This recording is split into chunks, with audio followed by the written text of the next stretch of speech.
Hello tout le monde, j'espère que tu vas bien. Donc aujourd'hui j'ai rendez-vous à l'association au Reflet pour un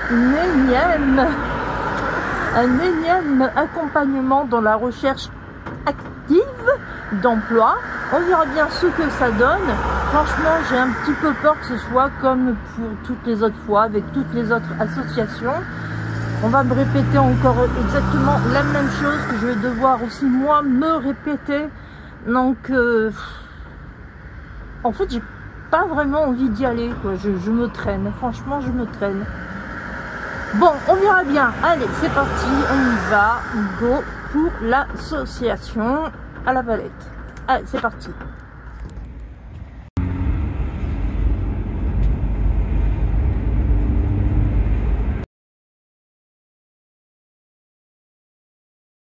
Juste après la réunion d'information, j'ai décidé de faire un tout petit tour dans l'avenue 83 afin de faire un petit peu de l'âge vitrine.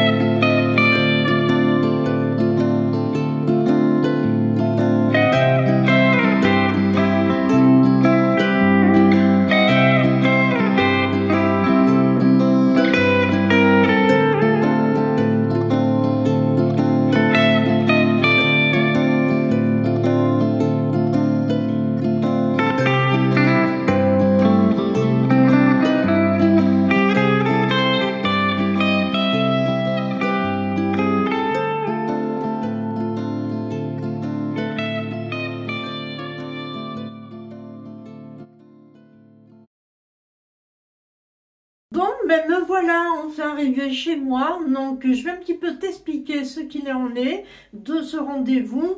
Je n'étais pas seule, donc ce n'était pas un entretien individuel comme on me l'avait dit, mais une information collective. Donc on est à peu près 7-8, il me semble, quelque chose comme ça. Ce n'était pas pour nous présenter, nous, mais c'était eux, donc l'association, qui voulait se présenter. Donc, en fait, c'est simple, c'est juste un accompagnement dans la recherche d'emploi, mais surtout un accompagnement pour trouver un travail. C'est-à-dire que si tu ne trouves pas de travail, ils vont te forcer à en prendre un emploi, que tu veuilles ou que tu veuilles pas, ça serait comme ça. Ils nous ont dit, voilà, on va vous faire par exemple une offre, vous êtes tenu, si vous le voulez, de la refuser pour X ou Y raison, mais la deuxième offre qu'on va vous donner, si vous le refusez, vous partez du dispositif de l'association Reflet, on n'aura plus rien à voir avec vous, et après il faudra que vous vous débrouillez avec votre conseillère C10, qui donc s'occupe, du RSA. Ok, d'accord, on a compris que si on veut toujours continuer à être dans le dispositif du RSA, on a plutôt intérêt à prendre toutes les propositions qu'on peut nous donner et puis voilà, se taire quoi en fait, voilà, c'est surtout ça, se taire. Donc impossible par exemple de prendre le métier de tes rêves, ça n'existe pas chez eux, ils voient vraiment le côté financier, voilà, c'est tout, il faut juste que tu puisses tirer, tu veux un revenu qui soit au-delà du RSA, voilà, donc si tu touches par exemple 502 €, pour eux, c'est bon. Non, je dis une connerie. Attends, par exemple, si tu touches 600 €, pour eux, c'est parfait. On peut, du coup, me faire repartir du RSA. Je ne serai plus partie du dispositif RSA parce que je gagne 600 € et que mon RSA est évalué à 535 €. Sauf que, voilà, moi, le problème, c'est que j'y perds. Puis donc, je sais pas, ça me paraît un peu bizarre leur truc et j'ai un peu peur en fait de me retrouver dans la caca parce que j'aurais trouvé un emploi. Et en fait, je pense qu'il y a beaucoup de monde qui se dit ça parce que il y a une personne qui s'est posé la question, on dit oui mais moi voilà, j'ai pris un emploi en intérim et puis là, j'avais la prime, tout ça, d'activité, tout ça, donc ça allait. Mais là, je vais me retrouver donc sans RSA, sans rien. Et le chômage, c'est pas sûr que je puisse l'avoir. Pourquoi? Parce que cette personne-là a fait trop d'heures pour pouvoir bénéficier du RSA et pas assez d'heures pour pouvoir bénéficier du chômage. Donc du coup, elle va se retrouver dans la merde. Et pourquoi? Parce qu'elle a accepté un boulot en intérim qui, au final, lui a causé plus de problèmes qu'autre chose. Et ça, c'est quelque chose qui me fait vraiment peur parce que, justement, c'est arrivé à plusieurs personnes, ce genre de situation, et malheureusement, on ne peut pas y faire grand-chose. Donc, ouais, ça fait quand même assez peur. Après, au niveau de l'entreprise, parce que moi, je lui ai dit, oui, mais alors, en tant qu'entrepreneur, comment ça se passe? Parce que, bon, voilà, hein, comme tu sais, j'ai pas un endroit fixe en tant qu'entrepreneur. Je vais à droite, à gauche, à droite, à gauche.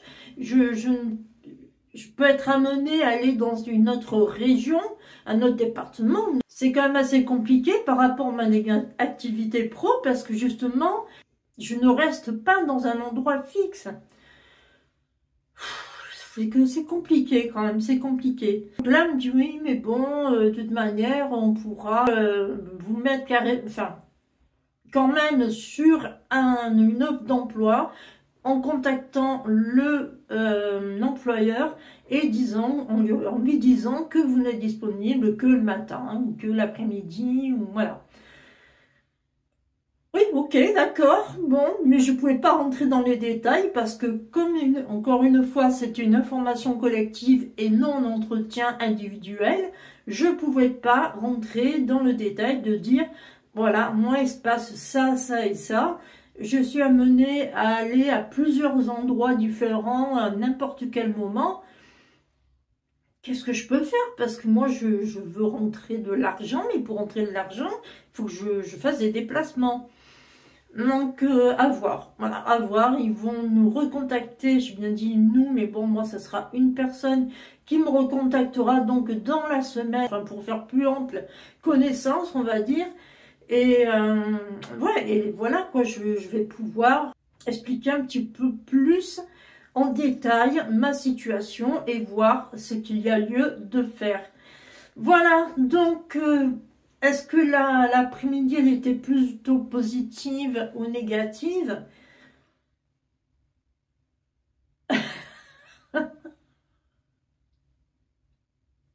En fait, je suis un peu mitigée. J'ai envie de dire oui, elle était positive parce que j'ai appris pas mal de choses et que si j'arrive à gagner ma vie et m'acheter plein de trucs, c'est génial, mais c'est pas vraiment ça qui m'importe.